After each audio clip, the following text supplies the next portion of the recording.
Wanadhani ya bongo lala. Tumejamu sijifanye uja notice. Wanadhani ya bongo lala. Tumejamu sijifanye uja notice. Mwambie punde imechoka sana. Get ready, get ready, get ready, get ready, get ready, get ready, get. I want to tell you guys, if there is a president I have ever seen being the true symbol of national unity, it is none other than William Samoei Ruto. Why am I saying this? Even the Kalenjins are crying. What does that mean? Ruto is fairly distributing the suffering across the country. My fellow countrymen, our debt level has reached a point it was almost slipping to unsustainability. We have reached a point, and let me just explain this to you, that we are struggling to pay our debts. And it is a catch-22 situation. We are between a rock and a hard place. For us to clear our bills, we should be taxing you more. But we can't tax you more. So what do? We have to struggle to pay these debts. Attempt to tax Kenyans more, backfire. And attempt to tax people more even kills the economy. But you also have loans that you must pay. So let me explain these loans. We owe 11 trillion. Hiyo ndiyo deni tuko nayo. Trilioni 11. 11.02 trillion. Huyo ameongeza only. Si pesa yote lazima useme only. Now this 11 trillion, 5.83 domestic debt. And then 5.09 is external debt. Okay? Actually, 5.19 is external debt. Now, domestic debt, I have told you, the short term and the long term. Now, let me go to external. External, out of that 5.1 trillion, 2.83 is multilateral, where 62% is by World Bank. That is a cheap loan. But there is 1.09, which is owed to bilaterals. With China, 666 billion of that loan. The largest lender. Then you come to what we call commercial borrowing, which is the worst. Commercial borrowing, 1.17 trillion, out of which Eurobond, 835. The remaining one is syndicated loan, TDB, Afrexim Bank at 12%, 13%. These are loans which were taken largely between 2016, 2017, 2018, some 2019. Don't ask me what was done with that loan because it is mind-boggling. I may not even do that audit and finish in the rest of my term. But this is what scared me. The repayments, the maturity. These loans were taken around the same time. Now it is like a flood coming. Is it a must that the government has to come up with another finance bill? But they have to finance their budget. How will they finance it? Already they have told you that their budget for this coming financial year is going to be 4.7 trillion. Yeah. So how will they finance it?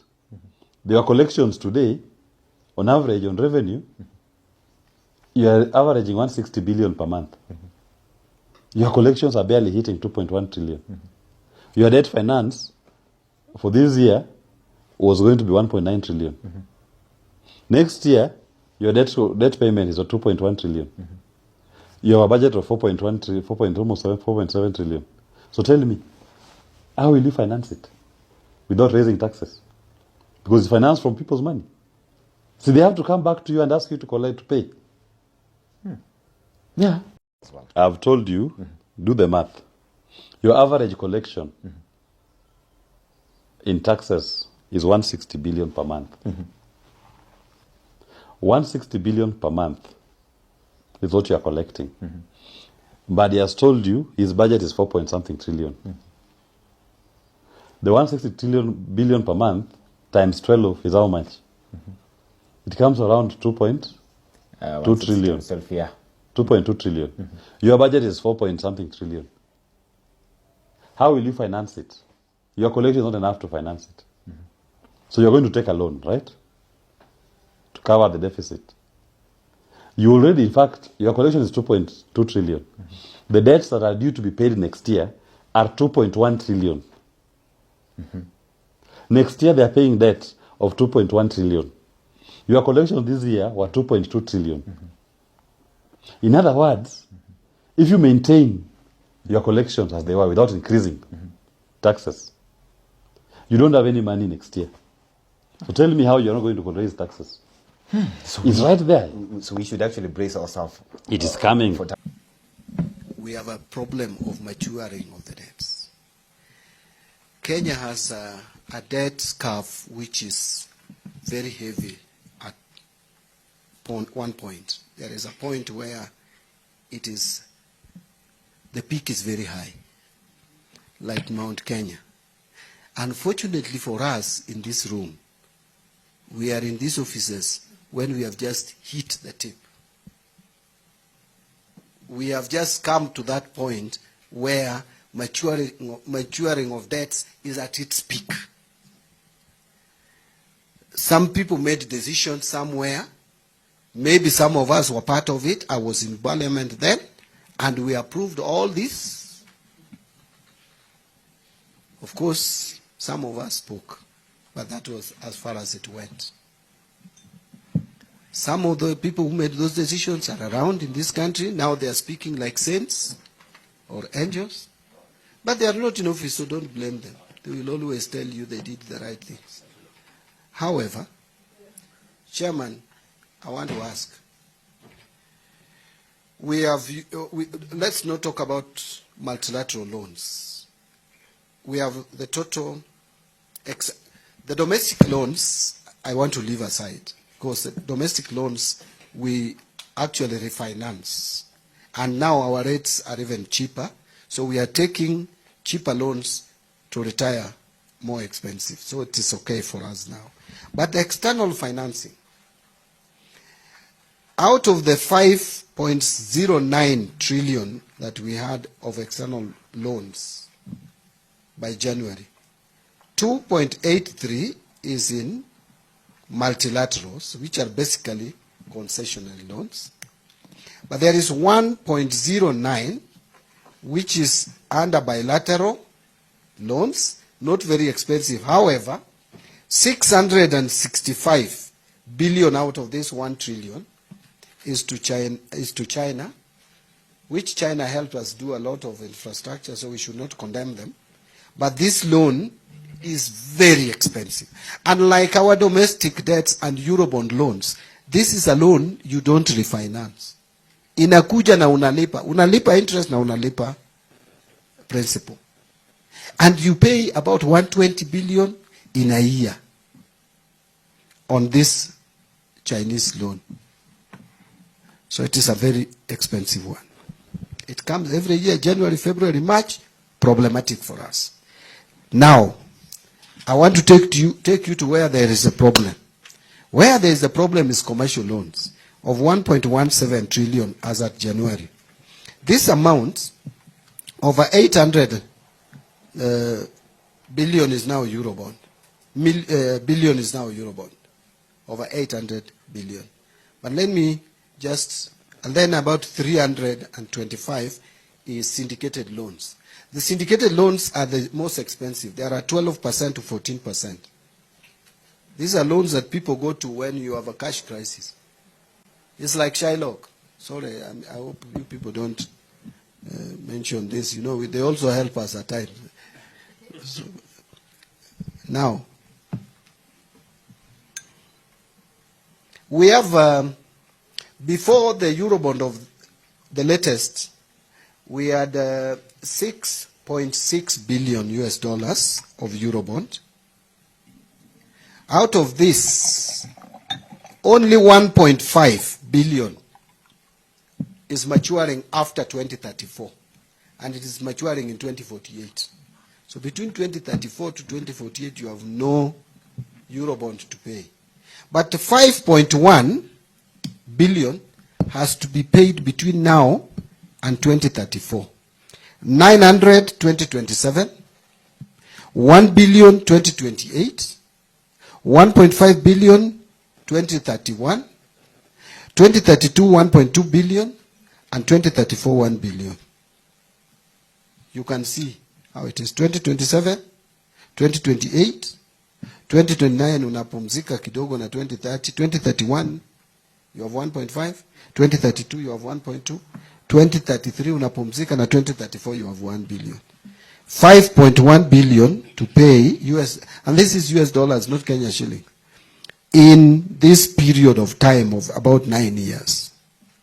But isitoshe, out of that 325 billion, which I told you about, Chairman, of syndicated loan. Now listen to this. Yes. But don't repeat it again.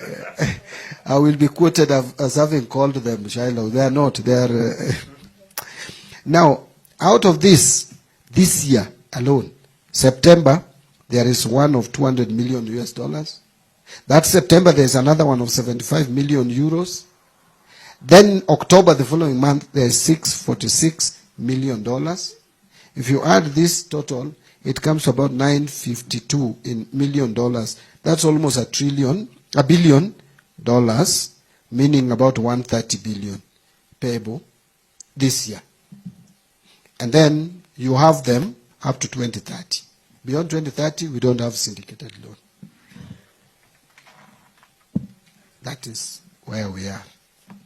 So what happens? All of us must work together to pay this money.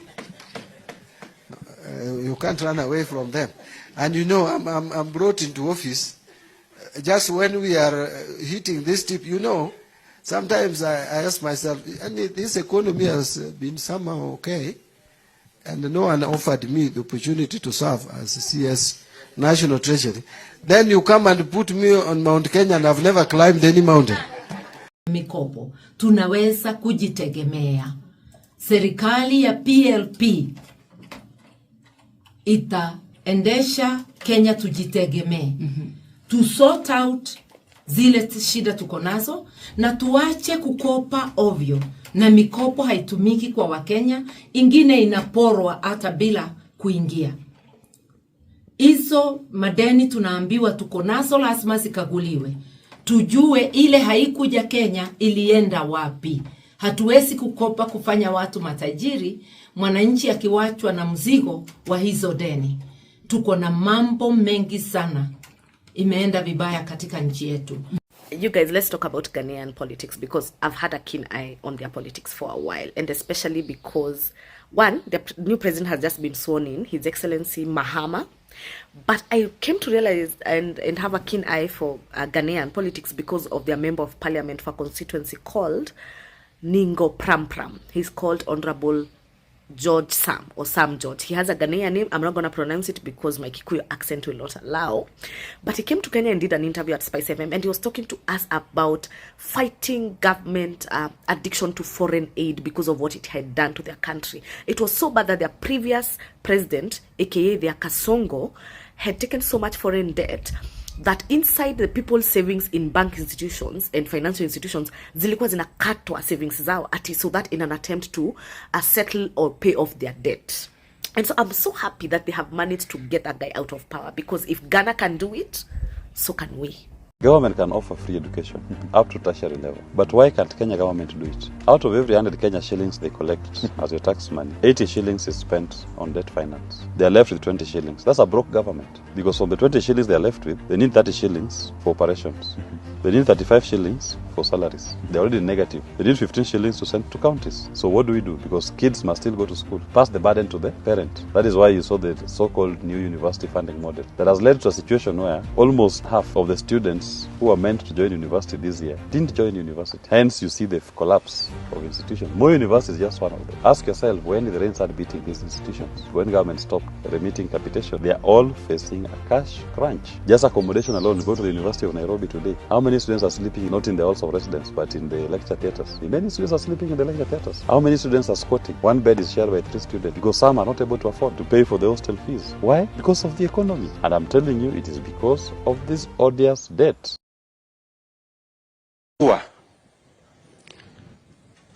Tumekuwa na mjadala inayosema ambaye rais wetu alituambia yake 10 na ya Ruto 10.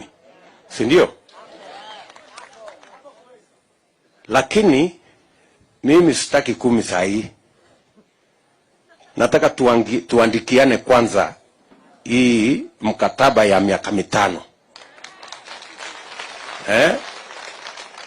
Nikifaulu kwa hii miaka 5 muniongezee.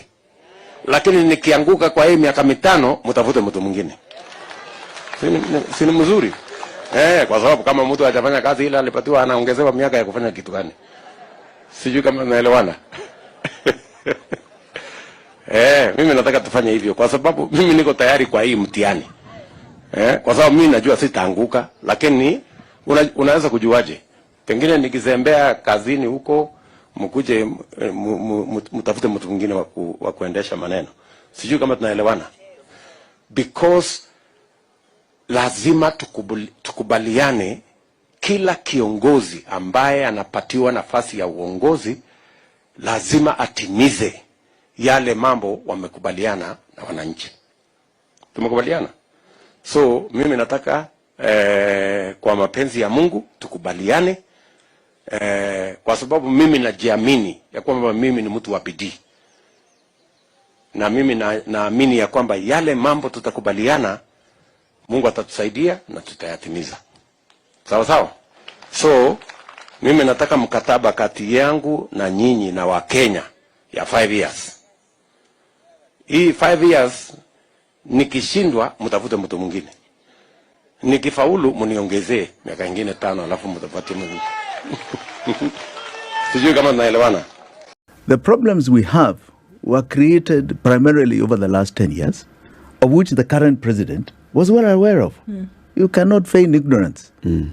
And if you're going for the top job, the one thing you must do is do some homework. You can't feign ignorance that maybe I was out of the system and so on, so I didn't know what was going on. You are here in Kenya like all of us. You have been in government. You have done an assessment of your liabilities. You've done an assessment of your credit balance. You should have, before you make promises. Just like a company. I know what the right side of my book says and the left side. My liabilities and my assets. And the problem we're having is that was not done. In fact, it was ignored, like it's irrelevant. Let's just go and induce the people with the bonoko talk, right? So that when they consume it, they will say, yes, now we have a narrative called hustler versus dynasty. The problem in this country is the liability are dynasties. That is the way it was put.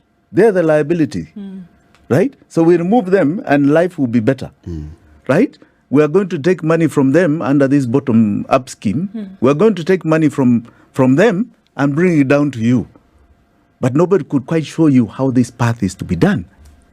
It was simplified into some sort of ideology, right, of haves versus have-nots. Now, the greatest thing about that campaign, though, and I must say it, is that we are here today discussing ideological economic agendas and political ones. This is no longer the past where Kenyans didn't care about this deep an issue, even about the economy. Right? We are graduating. We are reforming. And that we must pat ourselves on the back for. It's a very positive thing. Because this is how the world runs. You debate issues, real issues. Right? Now Kenyans are understanding what an exchange rate loss means. When they see the shilling coming down, what it means to their lives. They're understanding something called interest rate. They're understanding it. Right?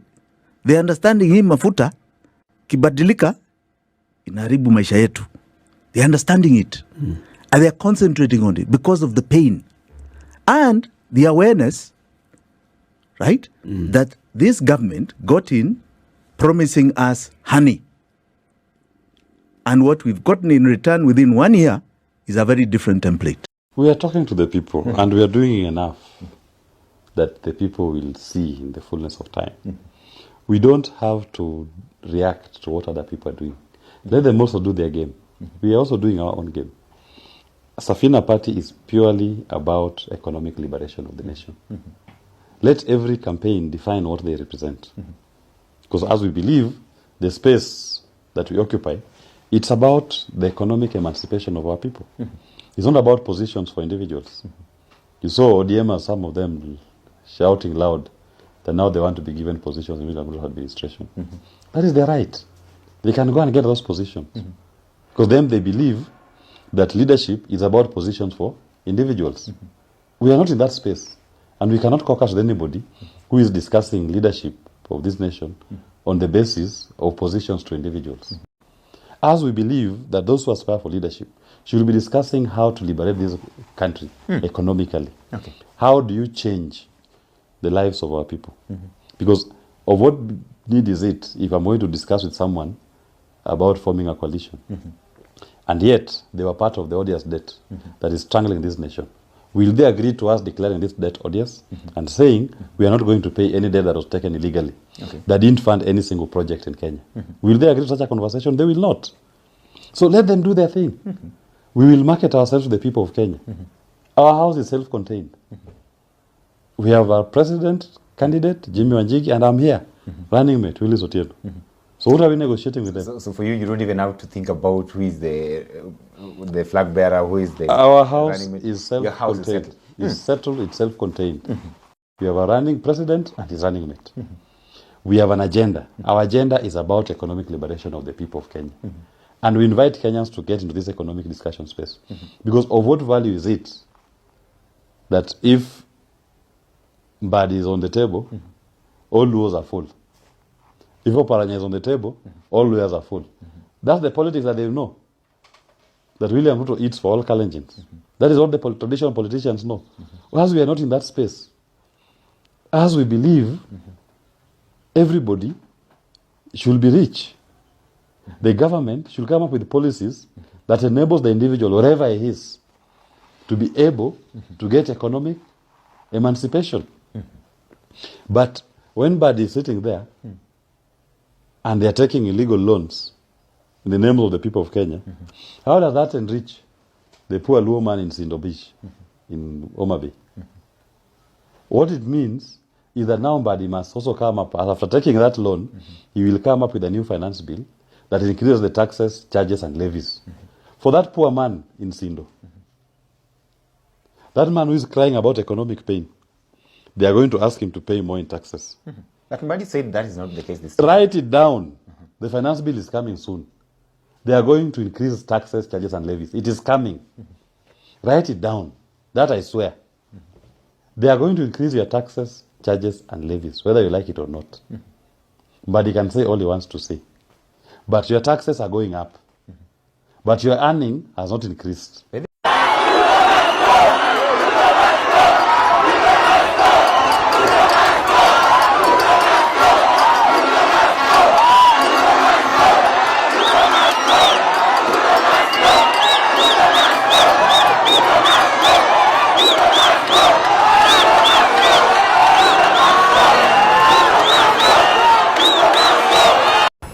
don't buy into the political rhetoric of trying to divide you into tribes. Yes. Our problems are not tribal.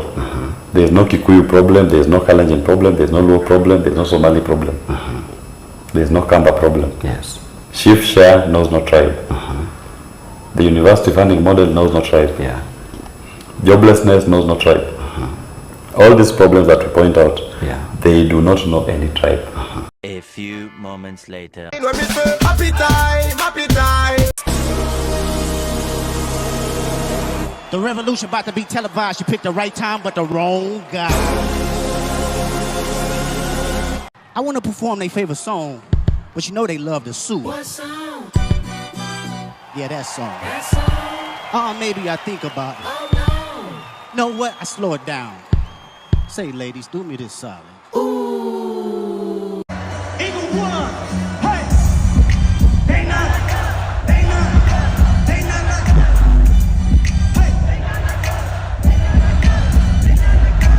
You think they gon' let you disrespect pop, nigga? I think that open show will be your last stop, nigga. They confound. I don't know why you still pretending. What is the owl? Bird niggas and bird bitches go. The audience not dumb. Check the stories how you want. And Drake, they're not. Rabbit hole is still deep. I can go further, I promise. Take that some P-Rest there for bitching. You Malibu more. Ain't no nah boy, yeah, bar boy, fresh Gatorade or something. Since 2009, I had this bitch jumping. You niggas are getting a wedgie. You flipped over your boxer. What over your phone? The only rational option. They that straight, they flushed them. Got famous on the big content. Right, this for the doctor. Till the pop off, quit hiding. Fucking caption, won't action. Ain't no accident. I'm pleased, don't fuck around, get polished. Fuck the rain from like he was in jail. That's conniving. They get his face tatted like a bitch apologizing. I'm glad these roads came home. Y'all didn't deserve no meal. Nigga like to the city. Nigga better not step on some head. And your homeboy needs a Peter. The predator moving flock. Their name gotta be registered. They place no nigga who watch. I lean on you niggas like a nigga line of I guess all eyes on me and I'ma sit it up the. Hit the wrong label, homie, I might get 'em. Sweet chin music and I will pass them. How many stock do I really have to stop? 1, 2, 3, 4, 5, 5. To the last, 69. Tricky ass niggas get the steady ass in. Tricky ass niggas get the steady ass inside. Get the west up here right now, we outside.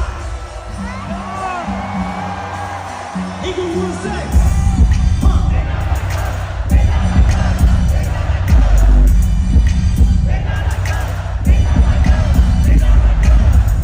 Once upon a time, all of us was in frame. To my fellow young Kenyans, if you are not a registered voter, please make the time to go and register as a voter. Because Kenya's future depends on you and me. So how do you register? There are IEBC offices in every constituency, and that is where you register. So please find the location of the IEBC office in your constituency and register. All you need to carry is your identification card or your passport. There are those who are saying that Huduma centers are registering voters. Huduma centers do not have an IEBC desk as of now, maybe later. So please go register and let's prepare to save Kenya together. And for those who have registered, please go to the IEBC portal and verify your details. Please. Here I come. Here I come. Now, so some of you are very wicked. And I don't have up to 10,000 subscribers on YouTube. Some of you are my village people. You are my village people. I will not hide mouth. All of you are my village people. You are the one that is following me. Go and subscribe to my YouTube to prove to me that you are not my village people. Thank you. Hello.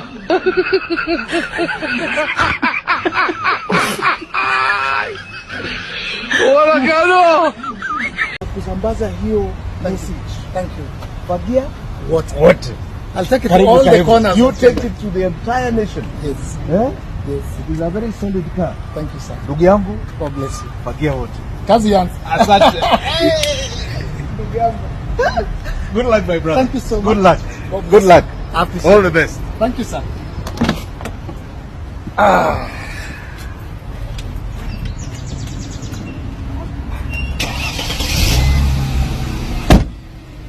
It's time for a fresh start. Tunafagia wote. Your Excellency. Aya, alafu matopare. Okay, matopare. Matopare. Topa. Matopare. Matopare. Topa. Tazidi kuongea kwa niaba ya Kenya. She asked me, baby, where you from? I told her, Kenya.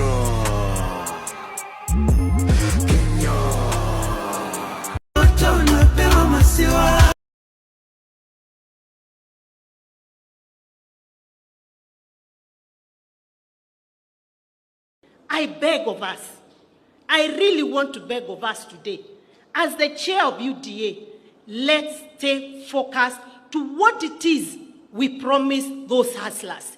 Because if we don't deliver, those hustlers will send us out of power, and they'll send us with vengeance. So let us talk about roads, electricity, education, health, types. Let's tone down on the politics. It is not healthy. It is not healthy. It is the wrong time. Wananchi inaweza sikia kuchukua William Ruto. Wanaweza mchukua kwa sababu sisi wananchi, we don't need him. Ametuchosha. Ama nyinyi mjachoka? Mjachoka na Ruto? Ule mtu anataka kuchukua William Ruto, you can take him for free, take Wetangula for free, take Mudavadi for free. Tunawapea hizo takataka zote waende waongoze if they are good to you. Majenzi mko? Kazi mnafanya kwa mtandao ni mzuri sana. Na tunapongeza nyinyi. Na muendelee. Mtaendelea. Lakini mtandao peke yake haitoshi. Tunataka mjiandikishe kama wapiga kura. Wale watu ambaye watakomboa Kenya hii, wenye kuamua Kenya itaongozwa namna gani, ni hao majenzi wetu mwaka wa 2027. Lakini hamwezi amua Kenya itakaa namna gani kwa simu peke yake. Lazima mchukue vitambulisho, lazima mjiandikishe kama wapiga kura. Siku hiyo ikifika muamuke saa 9, muungane na sisi na wengine, tuende pale kwa debe, tutafute uongozi wa maana ambaye utaheshimu wa Kenya, utaheshimu demokrasia na utakubali kufanyia kila mtu maendeleo. Tumekubaliana majenzi? Hata nasahau tarehe ni gani. Mimi siko na tarehe kwa kalenda. Na mimi hata sina haja nayo. Mimi chenye niko nayo nayo ni serikali ya 2027. Huyu mkata ushuru tumtoe. Na tuungane si wote. Meta vile naona nisha reject hiyo finance bill 2025. Ningoje tu date ya maandamano. Juu mambo yendi bana. Mimi hata wafanye nini? Mimi nisha reject. Mfanye nini? Nisha reject. Mfanye nisha reject. Nime reject. Mtoe date ya maandamano sasa bana. Kwanza mimi ikifika 2027 naiba mpaka kura ya madhangu na budangu. Sitaki warudi tu huko tena. Si mazi tuchachanuka. Madha zetu bado. Ruto unaenda home na 13 parliament tunaivunja. Wende home wote tuanze fresh. Mr. Speaker, sir, I'm here to address you. You must go. Ruto must go. Kwapa na hatuendi. Kwapa tunalala huku na hatuendi. We don't fear you guys. You hypocrites. We don't fear you. Mr. Speaker, we don't fear you. Tuko ndani. We stomped inside. Sisi ni nani? I'm inside. Niko ndani. Na tunamalizana na nyinyi. Tunamalizana na nyinyi. Mmetutesa sana. Today is today. You must hear our cry. Sisi ni sisi. Mtatusikiza. Hii ni bunge yetu. Sisi tumewafanya mko hapa. This is our parliament. You must hear us. Kama hamna masikio, tutawafanya msikie. Poa mzee. Sasa nini? President tunataka kuambia uko na miaka 2 katika ofisi. Na hawa wananchi hawa they will punish you na hata ukiwa na pesa kwa kutoa nje. Wacheni tu mimi niseme na mapema. Ndio kama kuna list na andiko mniweke kwa list. I can't wait to reject finance bill 2025. I can't wait because I know it will be something absurd. It will be something mental. I can't wait. Mneke kwa list jameni. List ya reject.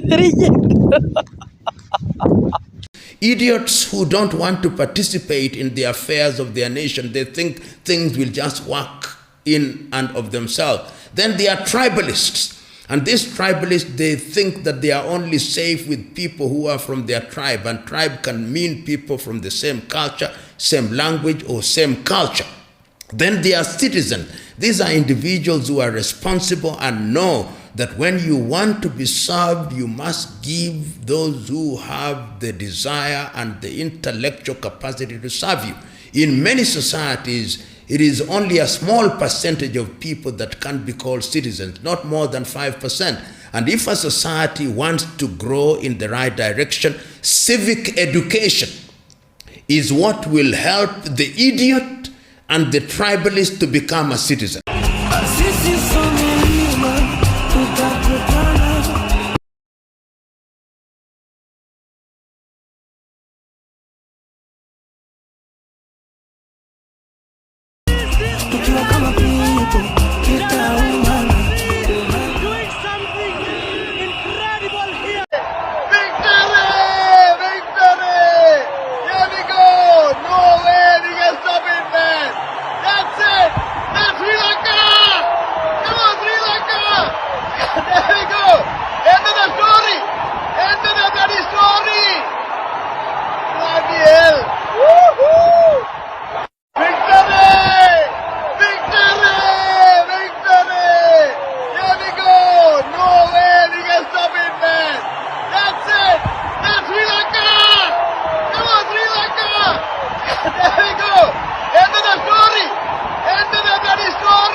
Itoe Ruto Kenya, hata kama angalau na jali.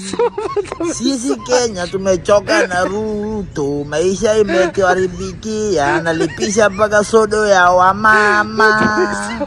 Pure kabisa Ruto. We don't like you, go home. Sasa tafuta kiongozi ambaye anapenda mwananchi na anapenda kijana kama sisi. They want to be described as honorable even when they are horrible. They acquire things which they have not worked for. They promise us things that they know they will never deliver. And there is no shortage of such men and women in the African continent. Now, why do you want Ruto gone? We want Ruto gone because he is killing innocent people. He's wanting to pass the Finance Bill 2024. He's putting tax on sanitary products that girls can't even buy. He can't go to school. He's corrupt. He's taking the money. He needs to go. Yes. Get out. If you're going to raise anything, start with your hairline. Nice. Control, Alt, Delete, Ruto. The drunk did better than you. Drunk did better than you. Nice. Now the next election, yes. Unajua hawa ndio watakuwa nasema fagia wote ama mtasema namna gani? This generation, yes, they use their might because they didn't vote, the largest vote in the last election. Hi Kenyans, mi sina maneno mengi.